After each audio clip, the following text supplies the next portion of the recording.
Voici le témoignage du voyant Ivan Dragičević sur le lieu-dit des premières apparitions de la Reine de la Paix sur le Podbordo à Medjugorje.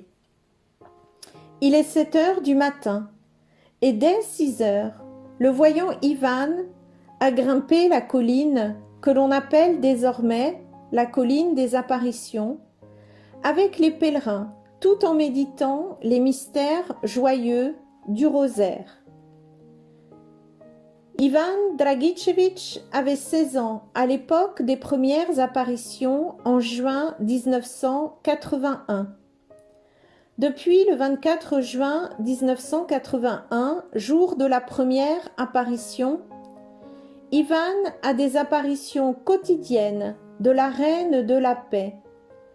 Il a reçu 9 secrets sur les 10 et continue à voir la Vierge chaque jour à 18h40. L'apparition dure environ 5 minutes, de 18h40 à 18h45. Sa mission principale est de répandre les messages de la Reine de la Paix. Il effectue d'ailleurs de nombreux voyages dans différents pays afin de témoigner. Sa mission particulière est de prier pour les jeunes et les prêtres. Voici son témoignage au lieu-dit des premières apparitions. Il y a 35 ans, à cet endroit précis où nous sommes, la première question que nous avons posée à Notre-Dame était pour savoir qui elle était et quel était son nom. Elle a répondu : « Je suis la Reine de la Paix. Je viens ici, chers enfants, parce que mon Fils m'envoie. Je désire vous aider. Chers enfants, paix, paix, seulement la paix. La paix doit régner. La paix doit régner dans le monde.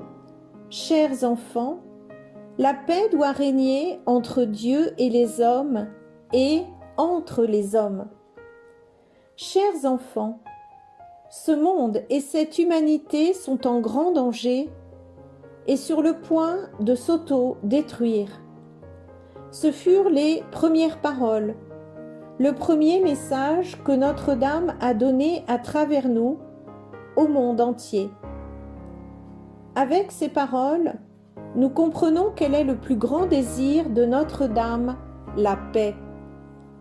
La paix dans nos cœurs, parce que s'il n'y a pas de paix dans nos cœurs, s'il n'y a pas de paix dans nos familles, si l'on n'a pas la paix avec soi-même, il ne peut pas y avoir la paix dans le monde.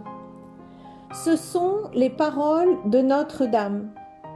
Et c'est la raison pour laquelle nous devons nous ouvrir à ce don de la paix chaque jour.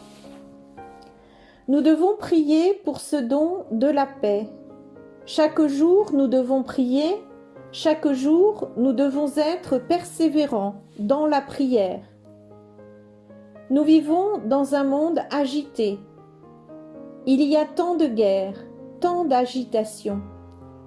Mais la plus grande lutte est dans notre cœur, car le cœur humain n'est pas en paix avec Dieu.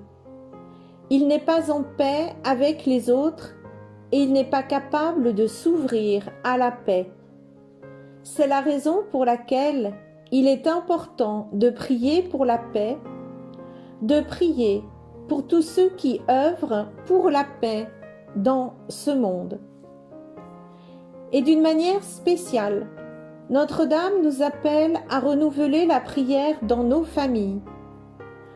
Notre-Dame souhaite que chacune de nos familles devienne notre premier groupe de prière, que chacune de nos familles soit une chapelle où il y a la prière. Notre-Dame dit : « Chers enfants, il n'y a pas d'église vivante sans famille vivante. Et aujourd'hui, la famille souffre, elle est blessée. Il ne peut pas y avoir la guérison du monde et de notre société si nos familles ne sont pas guéries spirituellement. Tout d'abord, nos familles ont besoin d'être guéries spirituellement. La mère vient à nous et elle nous apporte à tous le remède, le médicament pour nous et pour notre paix. Elle veut soulager nos peines. Elle veut panser nos blessures avec tout son amour, toute sa bonté et toute sa chaleur maternelle. Elle veut tous nous consoler. Elle veut nous encourager. Elle veut nous conduire à Jésus car il est notre paix, il est notre joie, il est amour et vie. Dans un message, Notre-Dame a dit « Chers enfants, le monde d'aujourd'hui, l'humanité, traverse une grande crise. La plus grande crise est le manque de foi en Dieu, car vous êtes loin de Dieu. Vous vous éloignez de la prière. Chers enfants, le monde d'aujourd'hui va vers un avenir sans Dieu. Le monde d'aujourd'hui est à une croisée des chemins. Lorsque je dis à une croisée des chemins, je veux dire que Notre-Dame pense à ce que nous allons placer en premier lieu. Allons-nous choisir le monde éphémère, matérialiste, ou bien allons-nous choisir Dieu ? Notre-Dame nous appelle à choisir Dieu, à mettre Dieu à la première place dans nos vies, à mettre Dieu à la première place dans nos familles.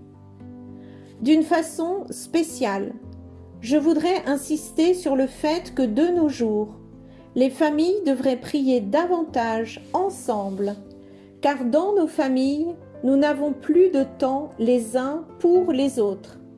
Les parents pour les enfants pour les parents, la mère pour le père pour la mère.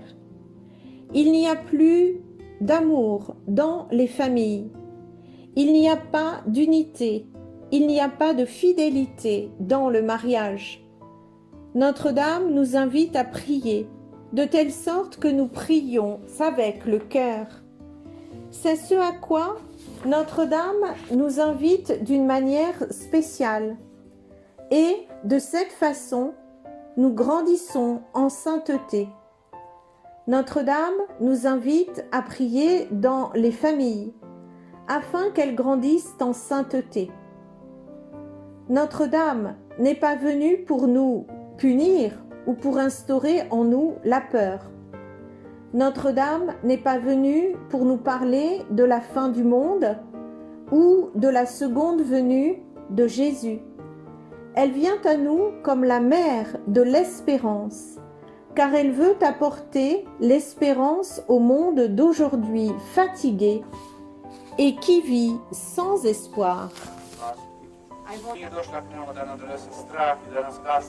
Our Lady did not come to us to punish us or to bring us fear. Господ nije došla k nama da nam govori o kraju svijeta, a drugom dolasku Isusa. Our Lady did not come to us to talk to us about the end of the world or a second coming of Jesus. Ona dolazi k nama kao majka nade She comes to us as a mother of hope i ona želi nadu da nas dolijeti u ovaj današnji umorni svijet koji je ostao bez nade. because she wants to bring hope to today's tired world that is left without hope. Da